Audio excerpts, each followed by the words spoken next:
പാലക്കാട് ജില്ലയിലെ പ്രധാനമായ കുറച്ച് ഉത്സവങ്ങൾ എളുപ്പത്തിൽ മനസ്സിലാക്കാനുള്ളൊരു വീഡിയോ ആണിത്. ആദ്യത്തേത് കുനിശ്ശേരി കുമ്മാട്ടി. മലയാള മാസം എല്ലാ വർഷവും മീനമാസത്തിലെ പുണർത്തം നാളിലാണ് കുനിശ്ശേരി കുമ്മാട്ടി നടക്കുന്നത്. കുമ്മാട്ടികളുടെ കുമ്മാട്ടി എന്നാണ് കുനിശ്ശേരി കുമ്മാട്ടിയെ അറിയപ്പെടുന്നത്. കുനിശ്ശേരി കുമ്മാട്ടി 2026 മാർച്ച് 27-നാണ്. അടുത്തത് പ്രസിദ്ധമായ പകൽവെടിക്കെട്ട് നടക്കുന്ന കാവശ്ശേരി പൂരം. മീനമാസത്തിലെ പൂരം നാളിലാണ് കാവശ്ശേരി പൂരം നടക്കുന്നത്. 2026 മാർച്ച് 31-നാണ് കാവശ്ശേരി പൂരം. അടുത്തത് പുതിയങ്കം കാട്ടുശ്ശേരി വേല. മീനമാസത്തിലെ അത്തം നാളിലാണ് പുതിയങ്കം കാട്ടുശ്ശേരി വേല നടക്കുന്നത്. ഇംഗ്ലീഷ് മാസം ഏപ്രിൽ 2-ന്. കുനിശ്ശേരി കുമ്മാട്ടി, പുതിയങ്കം കാട്ടുശ്ശേരി വേല, കാവശ്ശേരി പൂരം ഈ 3 ഉത്സവങ്ങളും മാർച്ച്, ഏപ്രിൽ എന്നീ മാസങ്ങളിൽ മാറി മാറി വരാറുണ്ട്.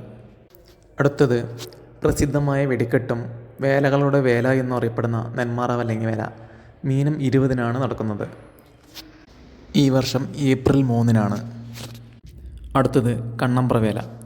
എല്ലാ വർഷവും വിഷു കഴിഞ്ഞ് 41-ാം ദിവസം നടത്തുന്ന പാലക്കാട് ജില്ലയിലെ ഏറ്റവും പഴക്കമുള്ള വേലയാണ് ഇത്. പാലക്കാട് ജില്ലയിലെ ഏറ്റവും അവസാനത്തെ വേലയും കൂടിയാണ് ഇത്. മെയ് മാസം നടക്കുന്നതിൽ വെച്ച് ഏറ്റവും വലിയ വെടിക്കെട്ടാണ് കണ്ണമ്പ്ര വേലയ്ക്കുള്ളത്.